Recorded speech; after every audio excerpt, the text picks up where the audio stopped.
salesnya, mau jual rumah, yang dicari itu bapak-bapak apa ibu-ibu? Ibu-ibu. Kenapa? Karena yang megang duit ibu-ibu. Yang berkuasa di rumah bapak-bapak apa ibu-ibu?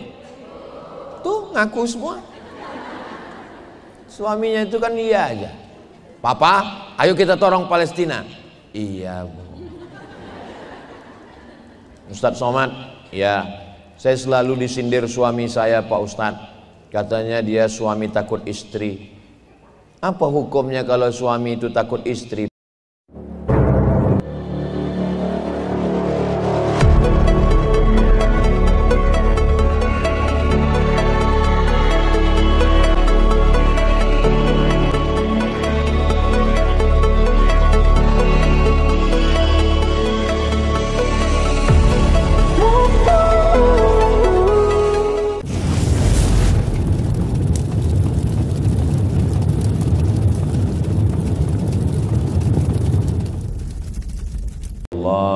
Wabarakatuh.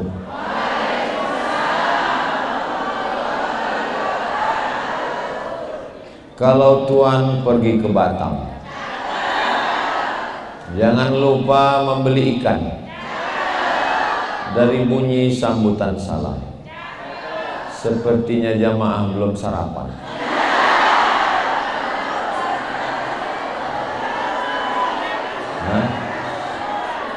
Ini bukan karena belum sarapan Ustaz.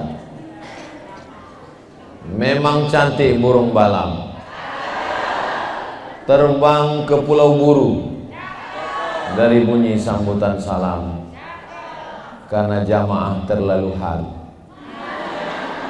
Jadi orang haru itu suaranya tidak terlalu kuat, karena melihat Ustadz Hussein Gaza, dia pasti ingat Palestina. Tadi kursinya saya lihat satu di ujung sana, satu di ujung sana. Jadi dalam pikiran saya, ini hubungan kita seperti Israel dan Palestina.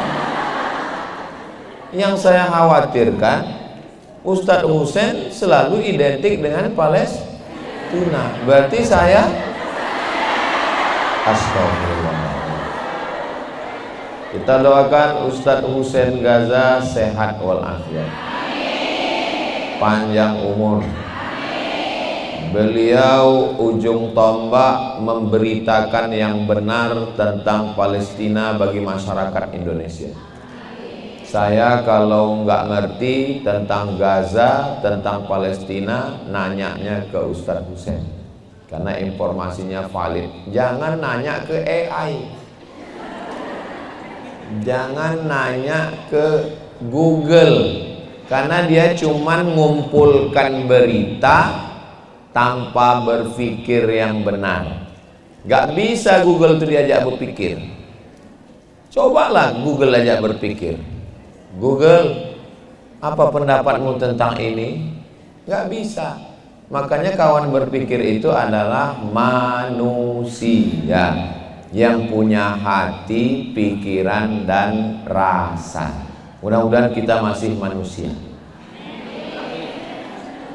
Sekarang sudah banyak manusia kehilangan kemanusiaannya. Sama-sama nunggu pesawat, sama-sama pesawat yang sama, sama-sama delay, sama-sama korban keterlambatan. Bukan yang ngobrol bertukar pikiran, sibuk dengan handphonenya masing-masing. Pingsan, mati, meninggal, bukannya ditolong malah dipoto. Nama handphonenya smartphone. Handphonenya cerdas. Yang punya handphone, saya nggak ada ngomong begitu. Jadi ngaji itu adalah memanusiakan manusia. Kalau makin ngaji, makin jadi manusia, lanjutkan. Tapi kalau makin ngaji, makin lupa, makin lalai, makin egois, maka kita sesungguhnya sudah keluar dari kemanusiaan kita. Orang barat itu selalu ketakutan. Negara paling kaya Amerika, adidaya, superpower, dolarnya melambung tinggi, tapi bawaan mereka ketakutan. Ngelihat mobil takut nanti berubah jadi transformer.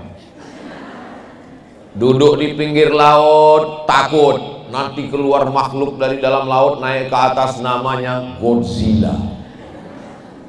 Malam-malam ngelihat langit takut nanti keluar makhluk dari atas langit ngences, namanya alien.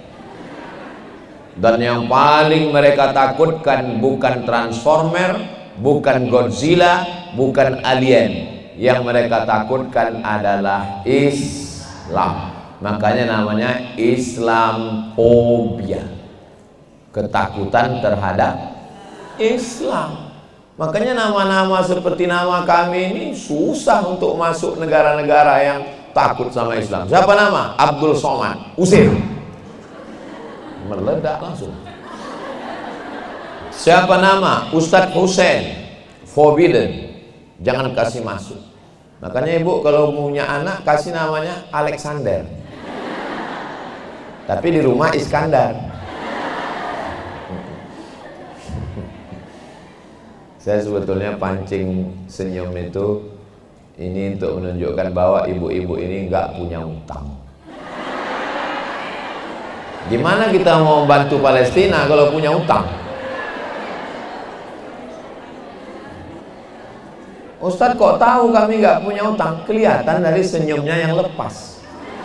Orang kalau punya utang, kita pancing pakai pantun, senyumnya tipis-tipis aja.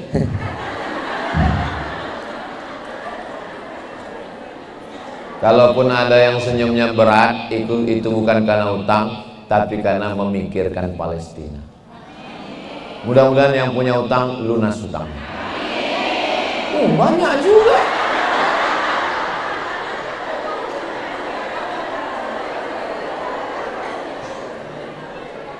Saya kalau nanya itu bukan berarti saya mau menjatuhkan ibu ya. Saya bukan mau mempermalukan ibu depan orang banyak. Cuman saya kan nggak tahu apa yang ada di hati ibu semua. Innal kalama la fil fuadi. Kalimat yang sesungguhnya itu letaknya di dalam hati. Wa inna ma ju'ilal lisanu 'alal fuadi dalila. Diciptakan lisan untuk menceritakan apa yang ada dalam hati. Ibu percaya nggak suaminya itu sayang sama ibu? Enggak. Makanya ibu selalu ngomong, selalu bilang I love you dong. Kenapa? Karena ibu nggak tahu apa yang ada dalam hati dia. Karena nggak tahu itu akhirnya ibu nuntut dia untuk mengungkapkannya dengan kata-kata. Masalahnya laki-laki itu nggak bicara, dia selalu berbuat. Contohnya menaikkan uang belanja. Mudah-mudahan ini didengar sama suami di rumah ya. Tolong suaminya nanti ajak nonton channel Ustadz Abdul Somad Official, subscribe, like, share, and comment. Channel Ustadz Husain Gaza juga, insya Allah. Nah, sekarang saya mau nanya, kenapa Israel menjajah Palestina? Saya tahu, ini ibu-ibu ini udah jawab, cuman dia mau ngetes saya. Ustadz tahu nggak isi hati kami? Dia menjawabnya pakai telepati. Susah memahami perempuan. Kalau laki-laki itu bilang iya, iya. Kalau tidak, tidak. Kalau bahasa kampung kami, to be or not to be. Ya atau tidak. Kalau perempuan nggak begitu. Kalau perempuan bilang tidak, bisa berarti iya, bisa berarti tidak, bisa berarti kadang-kadang iya, kadang-kadang tidak. Betul? Ngaku semua. Nah, oh, Israel menjajah Palestina karena rebut-rebutan perbatasan, Pak Ustadz. Ini Israel, ini Palestina. Jadi mereka rebut-rebutan batasan. Kalau begitu cara kita berpikir, berarti kita mengakui negara Israel. Karena kita sebut mereka rebut batasan. Kenapa Israel mengambil Palestina?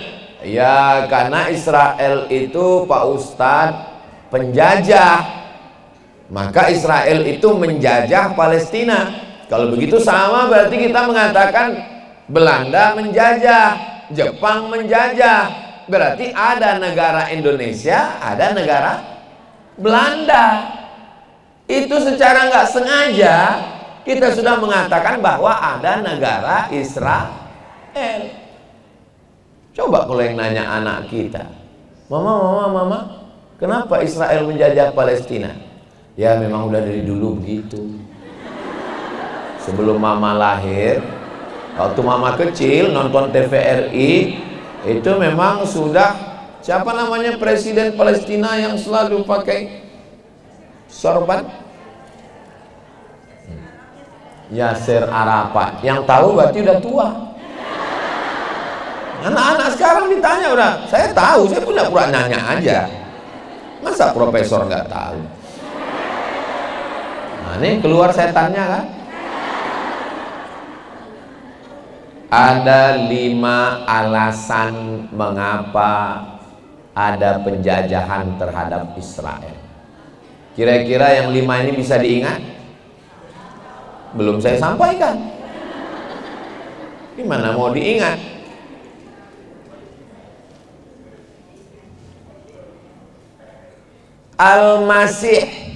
Al-Masih diambil dari 3 huruf. Mim, sin, ha. Masaha artinya mengusap. Orang Melayu menyebut menyapu. Kalau berwudu wajah dibasuh. Idza qumtum ila sholati faghsilu wujuhakum, basuh wajahnya. Wa aydiyakum ilal marafiq, basuh tanganmu sampai siku. Kepala dibasuh atau diusap?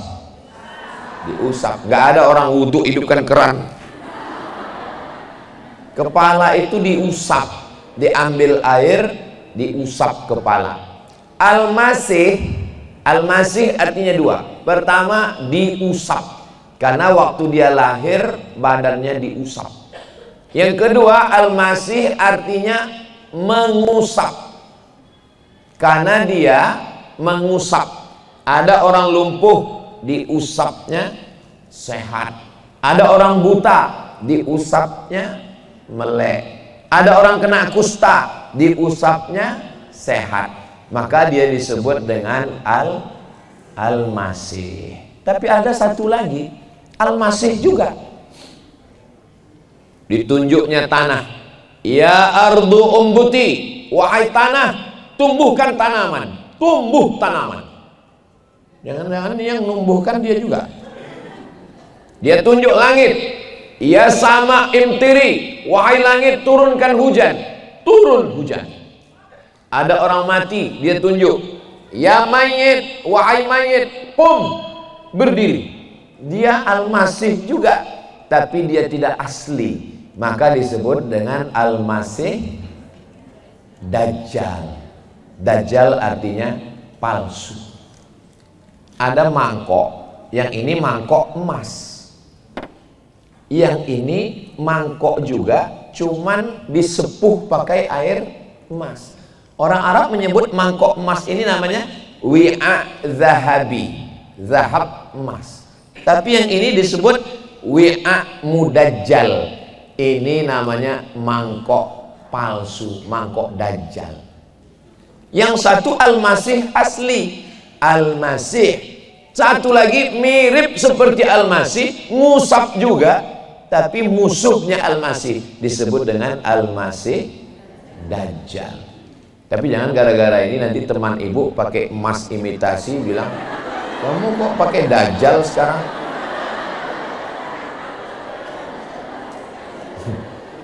Makanya sebelum salam, Allahumma inni a'udzubika min azabi jahannam wa min azabil qabri wa min fitnatil mahya wal mamat wa min syarri fitnatil masihid dajjal. Malam Jumat baca surat Al-Kahfi biar supaya selamat bisa membedakan mana Al-Masih yang benar dan mana Al-Masih Dajjal. Nah, Israel sedang menanti kedatangan bahasa Ibraninya Mesiah, M-E-S-I-A-C-H, Mesiah. Bahasa Arabnya Masih. Mereka nunggu Al-Masih juga. Kita pun menunggu Al-Masih juga. Karena Nabi Isa sebelum hari kiamat nanti datang. Pertanyaannya, apa beda Al-Masih kita dengan Al-Masih Yahudi? Al-Masih kita original. Al-Masih dia KW. KW itu Dajjal. Tapi jangan gara-gara udah tahu makna Dajjal nanti ngomong, ini bajunya asli apa Dajjal nih?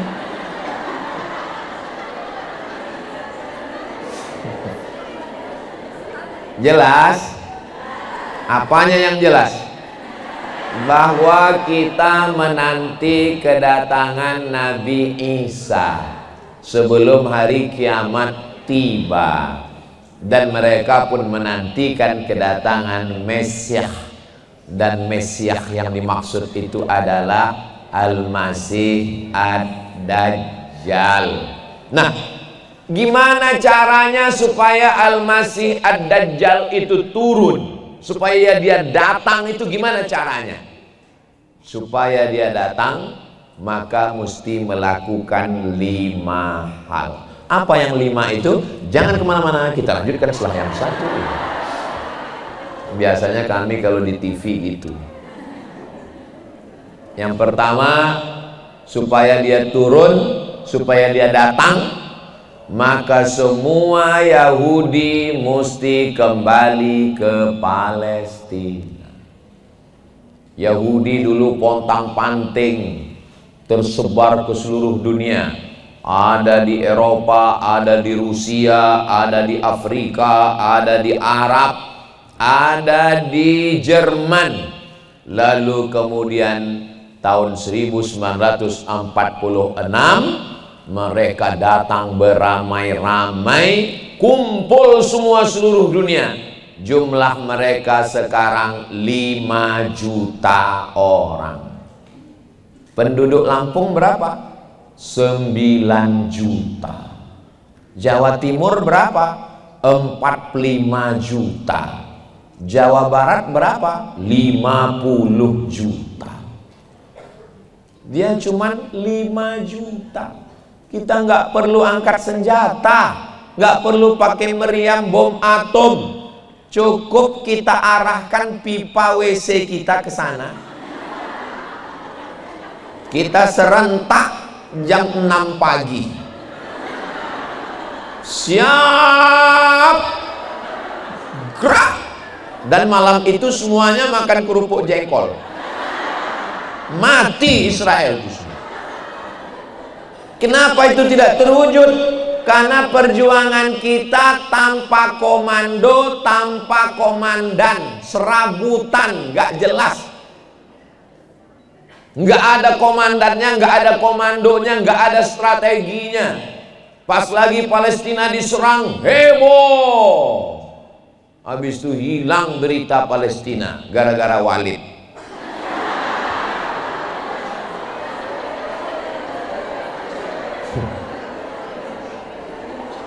Yang saya omongin betul nggak? Coba kalau kita continue terus membela Palestina, bahwa mereka merebut Palestina bukan masalah perbatasan, bukan masalah penjajahan, karena mereka menunggu kedatangan Mesiah Al-Masih Dajjal. Dan syaratnya Dajjal mau turun, kalian mesti ngumpul semua di Palestina. Jadi mereka membayangkan Dajjal itu sedang berada di atas lagi nunggu. Udah ngumpul belum? Ustadz Somad, Ustadz di ruang waiting room dulu ya. Kenapa panitia? Iya, soalnya orang Israel belum ngumpul. Berarti aku dajjal dong. Jadi dajjal itu sekarang lagi nongkrong-nongkrong, lagi ngopi, nunggu mereka ngumpul semua. Nanya, udah ngumpul belum? Kata Netanyahu, sebentar bro. Dan mereka akan berkumpul semua dari seluruh penjuru dunia. Yang nggak ngumpul ke sana, walaupun dia di Amerika, dia tetap support. Anak kita nonton film kartun, nonton. Begitu di akhir film kelihatan Warner Bros. Warner Bros punya siapa? Yahudi. Steven Spielberg, Yahudi.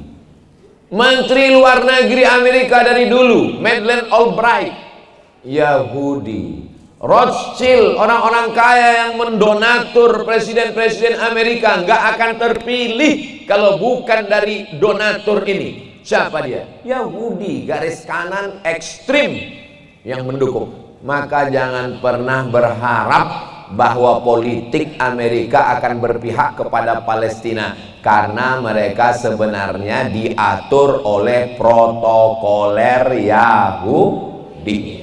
Maka kalau mau membebaskan Palestina, kita sendirilah berjuang dengan pemahaman yang benar. Yang pertama, mereka seluruh dunia mesti berkumpul di Palestina. Berdatanganlah mereka sejak 1946 sampai 2025, sudah 81 tahun lamanya. Mereka menundukkan, menantikan Mesias itu datang. Berikutnya yang kedua. Mereka dulu pernah dihancurkan oleh raja namanya Nebukadnezar. Nebukadnezar ini nama kampungnya Babel, bukan Bangka Belitung. Babel adalah Babilonia. Babilonia adalah sekarang Irak. Babilonia itu sekarang Irak. Coba tulis Babilonia Taman Gantung, itu Irak. Maka setiap kali naik presiden Amerika yang baru, pasti yang mereka serang pertama adalah Irak. Saya tamat Al-Azhar 2002. Nanti mau melanjutkan S2 ke Baghdad, Irak. 99% saya akan S2 ke Baghdad, karena ada beasiswa dari Universitas Saddam Hussein, gratis, free. Sudah siap mau ke Baghdad. Tiba-tiba begitu saya lulus 2002, George Bush naik jadi presiden, dibomnya Universitas Baghdad rata dengan tanah. Pulang saya dari Mesir, lanjut S2 ke Malaysia. Dari negeri 1000 menara ke negeri 1000 makcik.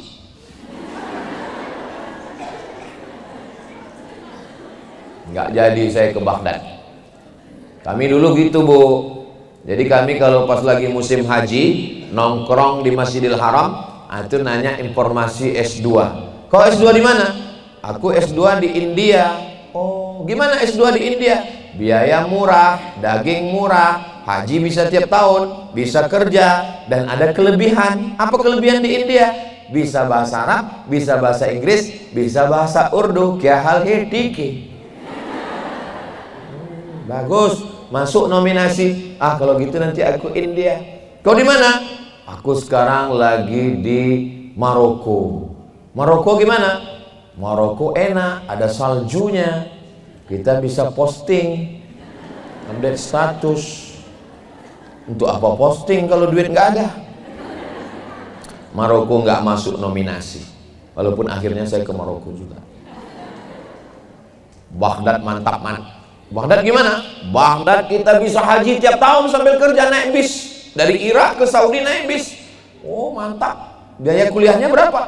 Gratis. Gua banget. Saya memang pemburu beasiswa. Saya suka. Saya S1 gratis, S2 gratis, S3 gratis, nikah bayar. pakai mahar. Aduh, saya memang mau. Maka saya ketika Universitas Baghdad itu dihancurkan, apa alasan George Bush menghantam Baghdad Irak? Karena Saddam Hussein punya senjata pemusnah massal. Masih ingat ibu beritanya? Masih ingat? Amerika penjaga polisi dunia, maka Saddam Hussein mesti dimatikan, dihancurkan karena dia punya senjata pemusnah massal. Setelah patung Saddam Hussein dihancurkan dan Saddam Hussein digantung, pertanyaannya, mana senjata pemusnah massal? Enggak ada. Sekarang orang Baghdad yang dulu mencaci maki Saddam Hussein nangis, mampus kau. Ustaz, jangan kasar gitu ngomongnya. Saya ngomong ke Amerika ini sekarang. Saudara yang dimuliakan Allah Subhanahu wa taala, maka mereka selalu menghantam Irak. Kenapa Irak selalu dihantam?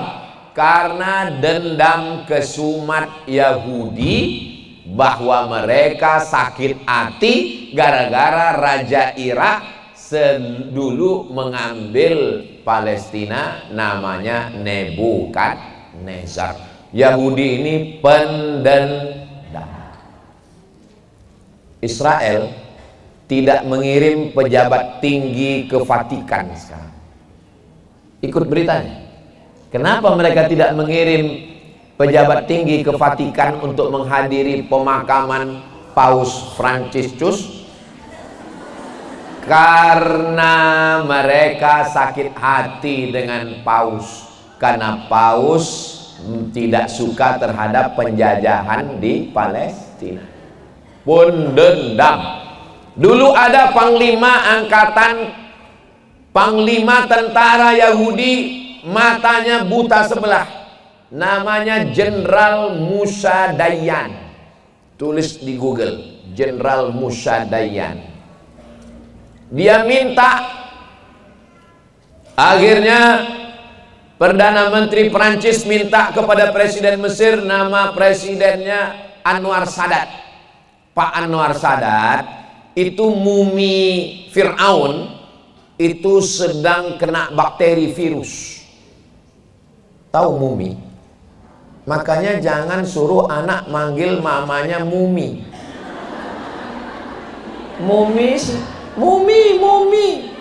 Mumi itu Fir'aun.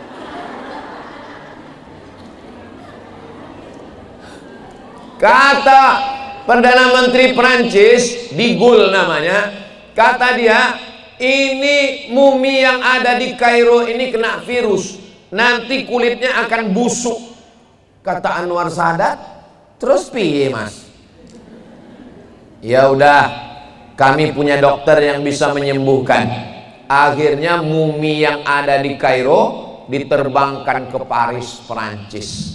Sampai di Paris, katanya mau diobati, bukan diobati. Ternyata di situ Musa Dayan sudah siap mau meninju muka Fir'aun. Begitu datang mumi ditinju. Kaulah dulu yang sudah mengusir nenek moyang kami dari Mesir, ditinjunya. Bukunya ada di rumah, saya simpan dalam bahasa Arab. Saya beli di Kairo. Saya waktu membaca buku itu betul-betul gila Yahudi ini. Padahal kejadian Fir'aun ngusir nenek moyang mereka kan 3000 tahun yang lalu. Sedendam-dendamnya orang kita, orang Indonesia, paling-paling kalau kelahi sama tetangga ngomong ke anaknya sebelum mati, kamu jangan nikah dengan anak dia sampai 7 turunan. Cuman 7 turunan kan? Kalau 1 turunan 100 tahun, 7 turunan cuman berapa? 700 tahun. Enggak Yahudi-Yahudi banget. Memang agak Yahudi juga. Tapi ini Musa Dayan 3000 tahun yang lalu nenek moyangnya diusir oleh Fir'aun dari Mesir. Mumi itu dia tinju. Saya waktu membaca buku betul-betul gila Yahudi. Begitulah dendam kesumat mereka. Apalagi dendamnya kepada Sayyidina wa Maulana Muhammad sallallahu alaihi wasallam. Presiden pertama Yahudi Israel perempuan, namanya Golda Meir. Waktu dia pidato pelantikan, apa kata Golda Meir? Aku mencium bau nenek moyangku di kota Madinah. Karena di Madinah ada 4 Yahudi. Yahudi Bani Nadir, Yahudi Bani Quraizah, Yahudi Qainuqa, Yahudi Khaybar. Ingat baik-baik, karena ini akan masuk dalam UAS, ujian akhir semester. Yahudi Nadir, Quraizah, Qainuqa, Khaybar. Pidato bersama Golda Meir. Aku mencium bau nenek moyangku di Madinah. Paham maksudnya? Kalau dia berkuasa, dia mau ngambil Madinah dan mau mengambil jasad Nabi Muhammad sallallahu alaihi wasallam. Begitulah jahatnya orang Yahudi, dendam kesuman. Pertama, kumpul semua Yahudi di Palestina. Sudah ngumpul belum? Sudah 5 juta orang. Yang kedua, hantam Irak. Maka siapapun presidennya, hantam Irak, hantam Irak, hantam Irak. Mereka ngantam Irak itu mau ngambil minyak, Pak Ustadz. Betul. Mereka mengantam Irak itu karena Saddam Hussein adalah orang yang paling membela Islam. Betul. Tapi di atas itu semua, karena syarat menurut mereka Mesias Dajjal turun, syaratnya adalah hantam dulu Babilonia. Dan sekarang Irak hancur lebur. Kasihan saudara-saudara kita di Irak. Berikutnya yang saya ingat. Terus Ustadz ingat kok nanya, saya mau ngetes jamaah ini masih sadar atau enggak. Kalau jamaah itu masih sadar, dia bilang 3. Tapi kalau enggak sadar, ya terserahlah Pak Ustadz, mau berapa pun. Yang penting Ustadz cepat selesai, kami mau dengar berita Palestina dari Ustadz Hussein. Ustadz Hussein udah nyampaikan, udah. Berikutnya yang ketiga,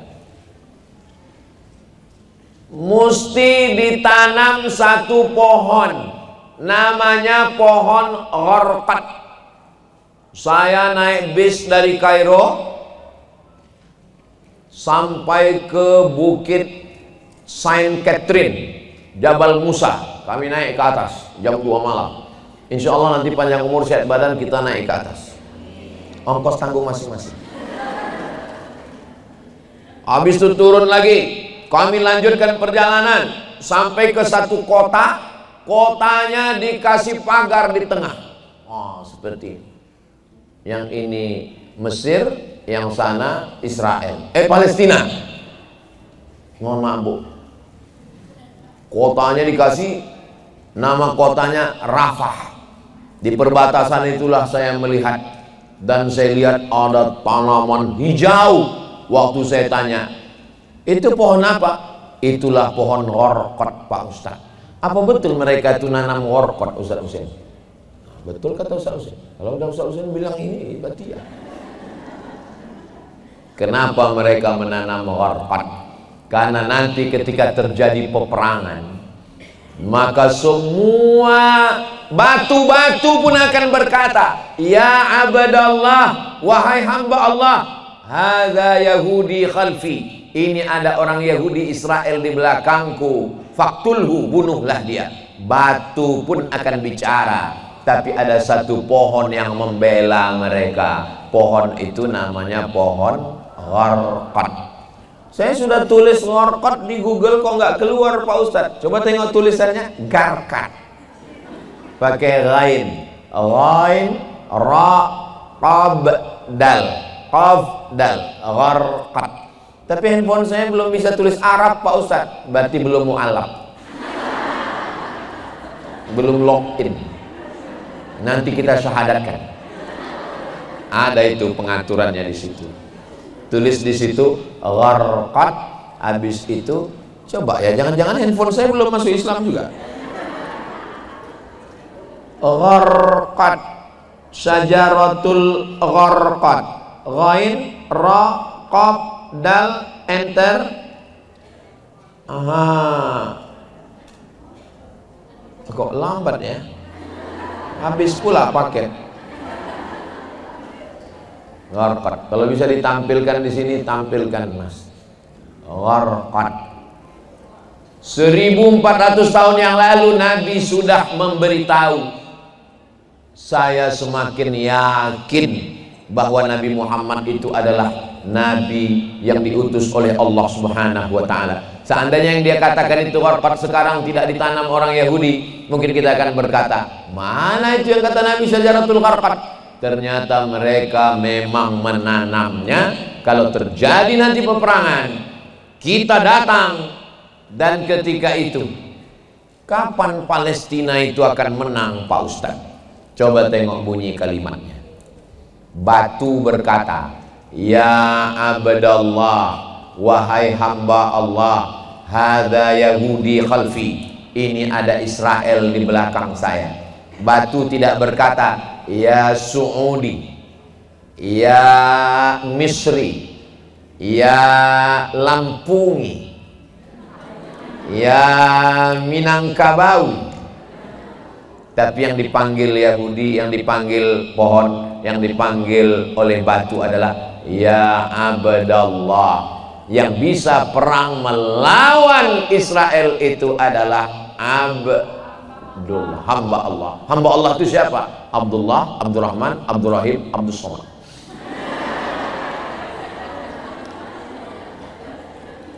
Abdul dinar, hamba duit. Abdul dirham, hamba perak. Mata uang zaman dulu cuma dua, zahab, emas, dinar, perak. Warna dinar itu Pak Ustadz, emas itu yang dipakai. Oh ini emas juga. Tadi saya waktu masuk tadi kan pakai perak, makanya dalam hati saya, wah ini saya nggak selevel dengan Ustadz Husain. Terlintas juga di hati saya Ustadz Husain. Rupanya panitia tahu, akhirnya diganti sorbannya pakai emas juga. Ini nggak tahu apakah ini emas asli atau dajjal.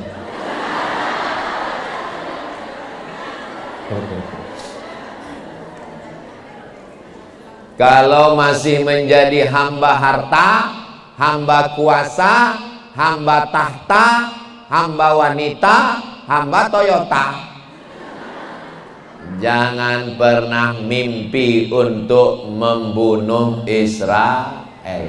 Jadi kalau ada yang bertanya nanti, kenapa tidak ada satupun penguasa-penguasa yang mengerahkan tentara-tentaranya untuk menolong Palestina?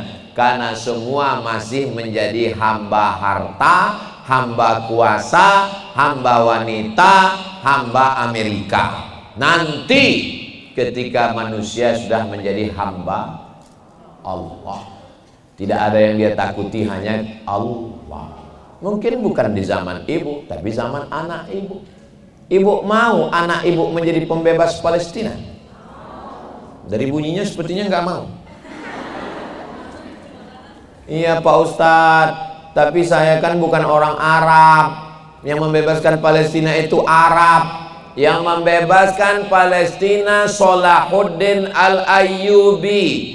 Salahuddin Al-Ayyubi orang Kurdi, Kurdistan, bukan orang Arab. Muhammad Al-Fatih yang membebaskan Konstantinopel, bukan orang Arab, orang Turki. Katanya Ustadz Somad orang Arab, Arab cemas, Arab maklum. Sampai orang Arab, aku orang Arab Pak Ustadz, Arab Nandi, Arab Lungo. La farqa bainal arabi wal ajam. Tidak ada beda antara yang Arab dengan bukan Arab. Wala farqa bainal abyadi wal aswad. Tidak ada beda antara yang kulit putih dengan kulit hitam. Kullukum min Adam. Semua kamu dari Adam. Wa Adam min turab. Dan Adam diciptakan dari tanah. Iya Pak Ustadz, tapi kita nggak punya tank. Kita nggak punya mobil perang. Tank, besi, baja besar, hanya dihancurkan pakai drone. Drone yang sebesar ini diletakkan alat canggih, hancur tank. Walaupun anak ibu nggak pergi ke sana, cuman main-main drone aja. Makanya kalau ada anak ibu hobi main drone, jangan-jangan dia yang membebaskan Palestina. Doakan dia, ya Allah, jadikan anakku ini pembebas Palestina. Kalau mendoakan itu jangan tanggung-tanggung. Ayah Muhammad Al-Fatih itu waktu dia pagi memandikan anaknya di tepi sungai, dia katakan, wahai anakku, engkau nanti yang akan membebaskan Konstantinopel. Begitu. Ini ibu-ibu sekarang pas lagi mandikan anak kecil, mudah-mudahan lulus PNS. Saya nggak mengatakan PNS itu hina. Saya PNS 11 tahun. Dari 2008 saya lulus sampai 2019. Habis itu keluar dari PNS, nggak pensiun. Tapi cita-cita itu ya jangan tanggung-tanggung. Doakan anak. Ustaz Somad, doakan anak saya ya. Mau jadi apa? Rencana jadi lurah Pak Ustaz. Bagus. Tapi kalau bisa tawarannya tinggi dulu. Doanya jadi presiden. Paling enggak di bawah itu gubernur. Kalau lurah diturunkan dikit RW. RW pun bagus. Mana tahu ada istri RW yang tersinggung. Kunci dengar tausiah Ustaz Somad itu satu, jangan tersinggung. Ada beberapa jamaah tersinggung, pulang, meninggal.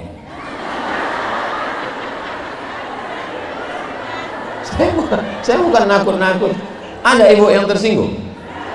Oh, takut semua. Jadi didiklah anak kita jadi hamba Allah. Didikkah anak kita menjadi punya cita-cita yang tinggi. Cita-cita tertinggi adalah syahid. Cita-cita tertinggi adalah membebaskan Palestina. Jangan jadikan Palestina ini hanya momentum seperti gempa bumi, tsunami. Ketika terjadi tsunami, heboh. Begitu infonya hilang, surut. Datang longsor, banjir bandang, heboh. Begitu loh saya. Jangan begitu. Menyikapi Palestina ini enggak ada kendornya, gas terus, takbir. Kalau gini bunyi takbirnya tahanlah 1 jam lagi. Tadi saya mulai ngomong jam 10 kurang 15. Sekarang sudah jam 10.30. Berarti saya kan udah ngomong 45 menit. Nah, untuk ngetes jamaahnya semangat atau enggak, itu maka saya takbir.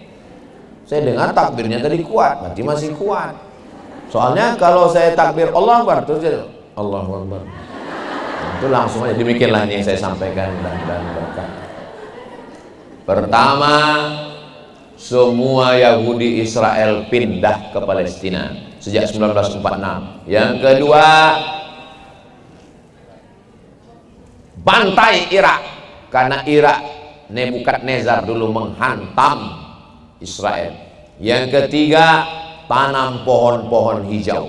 Jadi menurut bayangan mereka, itu si Mesiah Dajjal itu lagi sedang duduk-duduk nengok ke bawah. Udah hijau belum? Belum, tanam lagi ya. Padahal nanam pohon di gurun pasir susah. Bukan macam kita. Tempat kita ini tanahnya hijau, untayan zamrud, katulistiwa, gemah, ripah, loh jenawi, tongkat dan batu jadi tanaman. Gak disiram, di atas karpet tumbuh hijau. Luar biasa. Ternyata bunga plastik.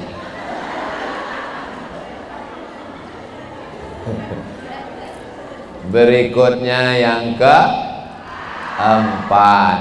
Yang keempat adalah bahwa itu darah bayi-bayi mesti membasahi tanah. Jangan heran kalau mereka membunuh anak kecil. Heran, kenapa mereka membunuh anak kecil? Kenapa mereka meledakkan anak? Karena si Dajjal lagi nunggu tanah itu merah karena darah anak kecil. Anak kecil, mohon maaf, kepalanya lepas ditarik oleh ayahnya. Nggak ada sama sekali rasa kemanusiaan, diletupkan, diledakkan. Orang yang nggak ngerti, bingung dia, kok begini? Tapi bagi ibu bapak yang paham, oh, kenapa mereka menghantam semua orang Islam hancur semua? Supaya tanah Palestina itu merah karena darah. Disitulah Al-Masihnya itu turun. Ini menunjukkan mereka ini penyembah setan. Mereka adalah haus darah, mereka adalah penjahat internasional. Tapi yang berjuang membela Palestina, itulah yang dikatakan teroris. Kenapa? Karena yang menguasai kantor berita dunia. Semua berita di dunia ini melewati kantor berita. Nama kantor beritanya Reuters. R-E-U-T-E-R-S. Reuters punya Yahudi. Kalau mau nulis Israel di Instagram, mesti angka 15R43L. Nggak boleh nulis. Kenapa? Begitu kita tulis Israel, kita tulis Yahudi, langsung dia ban. Kalau kita posting tentang pembantaian Palestina, dia hilangkan videonya. Kenapa? Karena punya dia. Oh, jadi Instagram tuh punya Yahudi. Ya, tapi Ustaz Somad punya Instagram. Ustaz Somad kok main Instagram? Itu cara saya menebarkan, memakai alat dia untuk dulu mereka buat YouTube. Harapan mereka kalau YouTube ini tersebar, nanti umat Islam sibuk dengan film, nggak sholat. Ternyata YouTube kita manfaatkan pengajian-pengajian. Jadi kalau untuk posting, hati-hati, takutnya nanti di-ban. Ustadz emangnya punya akun Instagram? Iya, yang followernya 9 juta itu. Maksudnya yang belum follow.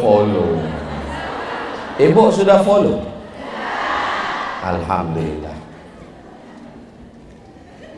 Saudara yang dimuliakan Allah Subhanahu wa Ta'ala, ini alat-alat ini mereka buat untuk merusak anak umat Islam. Menurut mereka nanti anak umat Islam, bapak umat Islam, ibu umat Islam akan sibuk scroll. Isi TikTok itu dulu dua. Pertama ulat pinang, kedua ulat jagung. Sekarang isinya adalah sholawat. Sekarang isinya adalah berita tentang video pendek Ustadz Hussein Gaza menjelaskan Palestina. Maksud saya, silakan pakai, tapi isinya konten tentang Palestina. Belikan mainan, belikan ini. Anak-anak nangis. Anak ibu sama anak saya sama-sama nangis karena sama anak-anak. Dan saya ke anak saya, ya bahasa anak-anak. Gak mungkin saya ke anak saya macam ceramah. Ya ayyuhalladzina amanu. Anak nangis di ceramah. Gimana cara saya supaya anak saya Mizyan Hazik Abdillah, Sami Ahmad Misbahi Ibadillah sadar tentang dirinya? Saya tontonkan Palestina. Tengok, anak Palestina nggak makan, anak Palestina nggak punya baju, anak Palestina nggak punya rumah, terus boboknya di mana, Pak? Dia bobok di jalan. Berhenti dia minta mainan. Besok minta lagi. Tontonkan lagi. Maka semangat dia. Kalau udah cerita Palestina. Cita-citanya pun tanya, mau jadi apa? Mau jadi tentara. Saya terus terang waktu dia bilang mau jadi tentara tuh bangga saya. Berarti masuk dalam pikiran dia untuk membebaskan Palestina mesti jadi tentara. Sami nanti mau jadi apa? Tentara. Terus kalau jadi tentara untuk apa? Untuk bunuh hantu. Itu lemas lagi badan saya. Mungkin maksud dia hantu itu Israel. Silakan anak ibu jadi tentara, silakan anak ibu jadi angkatan laut, silakan anak ibu jadi angkatan udara. Sesuai dengan dari kecil tuh bakatnya udah kelihatan. Anak saya ini Pak Ustadz suka mandi sungai, angkatan laut. Anak saya ini kemana-mana Pak Ustadz main layang-layang, angkatan udara. Dia nanti dengan drone-nya yang akan menghancurkan tank-tank Israel. Anak saya ini kemana-mana bawa jarum suntik Pak Ustadz, dokter spesialis. Kalau nggak lulus Pak Ustadz, narkoba. Ya Allah, selamatkan anak kami dari narkoba. Jadi nolong Palestina nggak mesti jadi ustadz. Saya bisa menjelaskan, tapi untuk bertempur apa yang dilakukan? Yang membebaskan Palestina Salahuddin Al-Ayyubi, tentara. Yang membebaskan Konstantinopel Muhammad Al-Fatih, tentara. Tapi Muhammad Al-Fatih dididik oleh Aga Syamsuddin, dibesarkan ulama. Salahuddin Al-Ayyubi tentara, raja, sultan, panglima perang, tapi dididik oleh kitab Ihya Ulumuddin. Khatam dia baca kitab Ihya, ditulis oleh Imam Abu Hamid Al-Ghazali. Imam Al-Ghazali meninggal 505. Silakan jadi tentara, tapi dididik oleh para ulama. Sebelum dididik ulama, sebelum pondok pesantren, sebelum S1, S2, S3, S-teler, S-tendol, S-doger, S-bandung, pendidikan yang pertama adalah pendidikan ibu. Saya tidak merasa menceramah ibu-ibu sekarang. Saya nggak merasa. Kalau ceramah nggak begini. Ini sedang ngobrol. Kalau ceramah itu, assalamualaikum. Ini sedang ngobrol. Saya dulu kalau pulang sholat Jumat dipanggil sama emak saya. Sini, ya mak. Apa kata khotib tadi? Saya ceritakan. Khotib tadi ngomong begini. Rupanya sampai setua ini pun, walaupun umur sudah 27 begini, saya tetap bercerita. Umur ini kan bukan masalah angka. Umur ini masalah rasa. Saya duduk dengan Ustadz Husain, perasaan saya sebaya sama Ustadz Husain. Berapa umur Ustadz Husain? Ustadz Husain 36. Lebih tua lagi. Berikutnya yang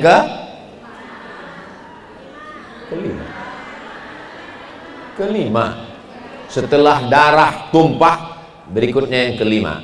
Menurut mereka, di bawah Masjidil Aqsa, di situ ada Temple of King Solomon.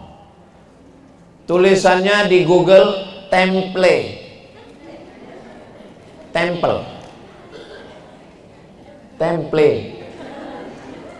Kuil. Temple of King Solomon. Kata mereka, Raja Solomon, Raja Sulaiman menurut versi mereka punya kuil. Kuilnya ini mesti diangkat naik ke atas dan mereka sudah menyiapkan bangunannya. Tulis di situ, Temple of King Solomon. Keluar pula tempe.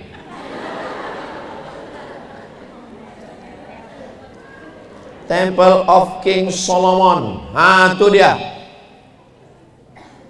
Menurut mereka, Mesias itu akan turun kalau Temple of King Solomon sudah siap, baru mereka pun memanggil, hai Dajjal.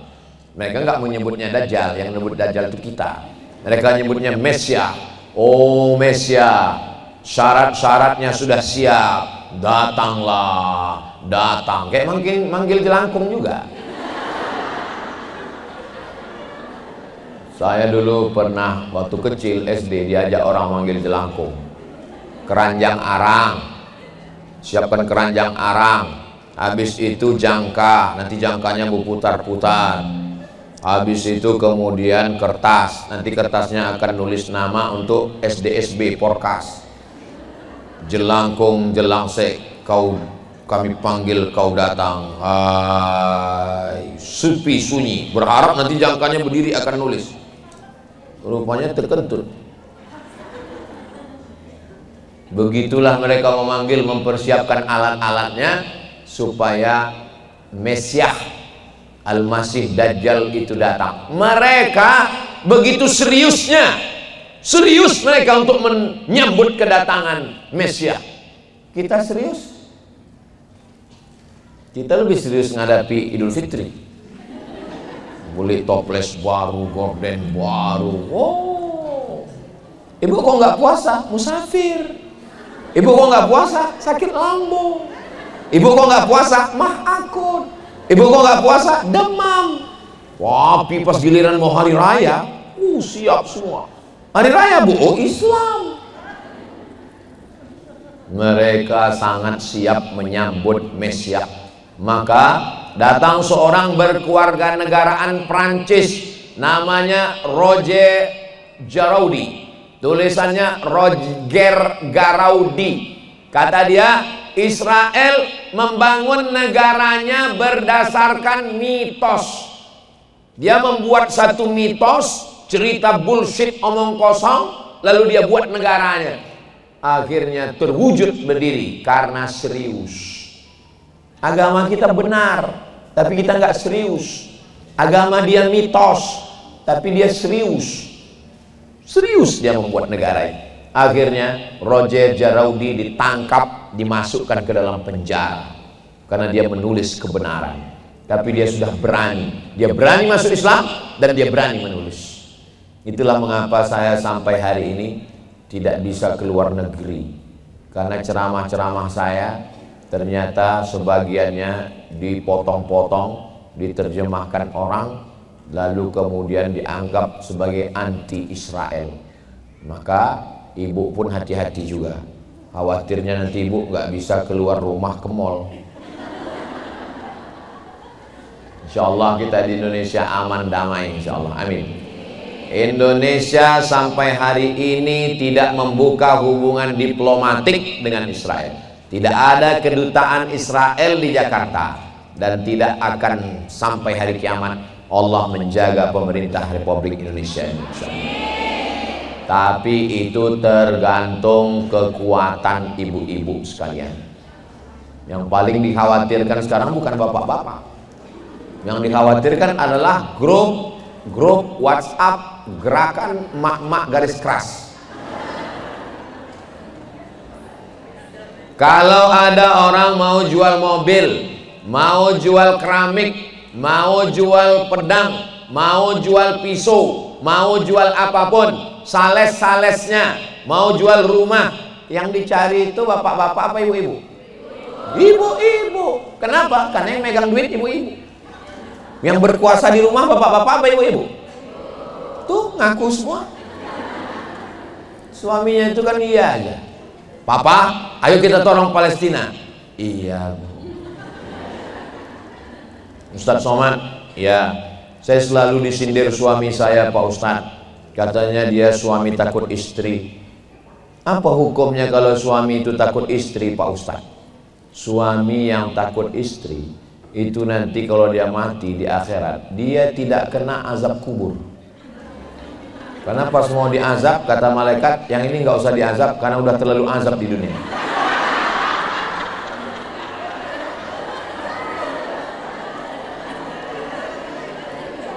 Saya yakin suami yang nonton sedang tersenyum di rumah. Ini istri saya nih Pak Ustadz. Saya pergi keluar kota, di dalam tas saya ada baju koko, ada kain sarung. Saya pulang dia nanya, kamu nginap di hotel syariah, di hotel mana, jalan sama siapa, pulang jam berapa, kunci motor mana, gaji mana. Itu bukan istri Pak, itu security. Itu bukan istri Pak, itu adalah malaikat penyelamat yang dikirim Allah Subhanahu wa Ta'ala untuk mendampingi. Selagi ibu masih nyinyir, selagi ibu masih nanya, kamu kenapa nggak sholat, kamu pulang jam berapa, kunci motor mana, uang di mana, insya Allah keluarga selamat dari pelakor. Tapi kalau ibu sudah diam, Bu, saya lihat suami ibu kayaknya ada gelagat-gelagat, alah kamu aja yang suuzon. Waspadalah. Kejahatan terjadi bukan karena ada niat dari pelakunya, tapi karena ada kesempatan. Waspada. Pulang dari sini, suami ibu akan bertanya dan berkata di depan pintu, "Oh my angel, kau adalah malaikat-malaikat." Istri yang baik, suami jadi baik. Istri baik, anak jadi baik. Istri baik, mantu jadi baik. Semua yang berperan di dalam rumah tangga adalah seorang perempuan. Saya menjadi baik karena ibu saya baik. Saya dulu pulang ke rumah, kalau bawa mainan, mobil-mobilan, mau tidur di rumah, mobilnya naik ke atas bantal. Dapat di mana? Ini kan bukan yang kita beli, iya, dapat di jalan. Pulangkan ke jalan. Nggak boleh bawa barang haram ke rumah. Sampai saya jadi ustadz. Mak saya meninggal tanggal 18 Maret 2019, 11 Rajab. Kau hati-hati. Aku nih ustadz, Mak. Setannya ustadz juga. Aku nih dari Mesir, Mak. Setannya lulusan Mesir Fir'aun. Ibu tidak pernah melihat anaknya sebagai ustadz. Ibu saya selalu membanggakan ustadz dia. Dia puasa bulan Rajab. Saya bilang, Mak, bulan Rajab itu puasanya pilihan. Kalau mau full boleh. Dalilnya bahwa bulan Rajab itu bulan haram, bulan mulia. Tapi dia udah tua, dia puasa terus. Saya bilang, Mak mesti makan sehat. Menurut ustadz saya. Dia ngaji di musola sebelah. Dia punya ustadz. Menurut ustadz kami. Saking kan emosinya saya. Aku nih ustadz hebat. Enggak, hebat ustadz kami. Ibu tidak pernah melihat anaknya besar. Makanya kalian anak-anak, ibu-ibu juga. Jangan pernah ajari ibumu bicara. Jangan tunjukkan kepandaian mau bicara di depan ibu, karena kau pandai bicara karena ibu. Sakit hati dia. Maka belajar dari itu, saya nggak pernah menceramahi ibu saya. Nggak pernah. Sampai akhirnya suatu malam, saya sedang jadwal di Madura. Meninggal malam Senin habis makan sahur. Sedang puasa hari Senin. Habis itu saya tanya, makcik saya yang menjaga di rumah, di mana malam itu? Seperti biasa, dia bangun jam 2, dia sholat tahajud, dia berzikir, berdoa, habis itu dia makan sahur, menunggu azan subuh, ditontonnya video YouTube. Video siapa? Video kamu. Kalau saya di rumah, dia nggak pernah nonton video saya. Dia nggak pernah nganggap saya ustadz. Dia nggak pernah muji saya. Dia nggak pernah mengatakan saya hebat. Malam itu barulah saya sadar, rupanya berdetik-detik menjelang kematiannya dia sedang menonton video saya. Jadi dia nonton saya? Iya. Saya bawa dia ceramah pengajian, saya mau menunjukkan ke dia bahwa saya hebat, biar saya diakuinya sebagai ustaz. Saya bawa ke ceramah paling ramai tabligh akbar, ramai. Setelah pulang saya berharap dia akan muji saya. Begitu pulang, apa katanya? Kau nggak punya jin kan? Kenapa mak ngomong begitu? Ada sebagian manusia ini supaya orang mau mendengar dia, lalu dia menjadi budak jin. Aku nggak mau kau jadi budak setan.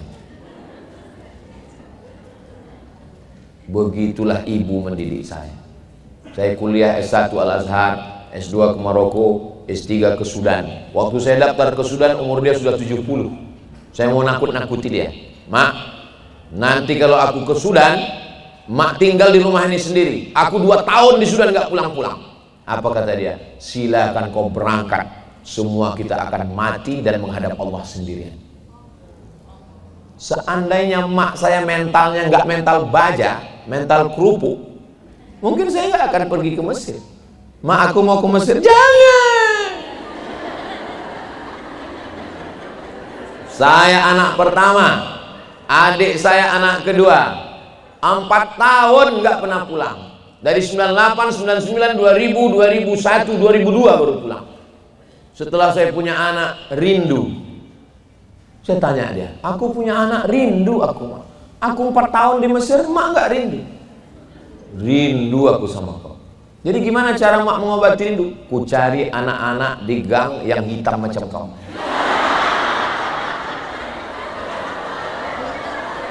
Ku bawa ke rumah, ku kasih makan, ku belikan baju, ku kasih duit, ku usap kepalanya untuk mengobati rinduku ke kau.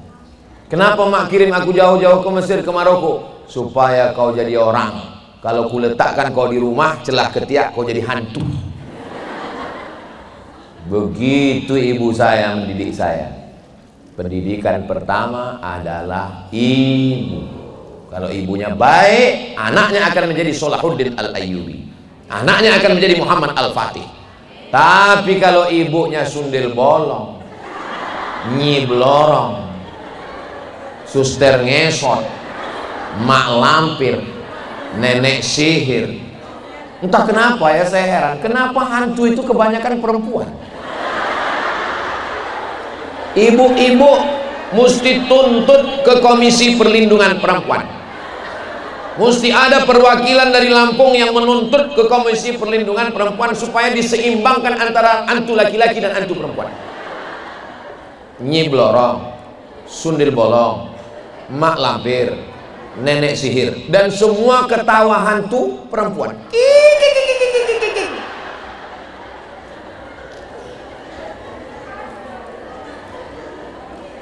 Tapi yang di sini ini adalah ibu yang baik-baik. Inilah ibu yang akan melahirkan tentara-tentara Allah yang akan membebaskan Palestina. Ini sudah melanggar kode etik. Ternyata saya sudah korupsi 10 menit. Ternyata kalau kita ngomong di depan orang yang hatinya tulus, waktu itu nggak terasa begitu cepat berlalu. Terima kasih atas segala perhatian. Mohon maaf atas segala kesilapan dan kehilafan. Akhirnya saya ucapnya, bahan saya sudah habis. Sudah 5 poin saya sampaikan. Tinggal mengamalkannya semua. Doakan supaya anak-anak kita menjadi orang yang bisa menolong Palestina dengan harta, jabatan, dan kekuasaan.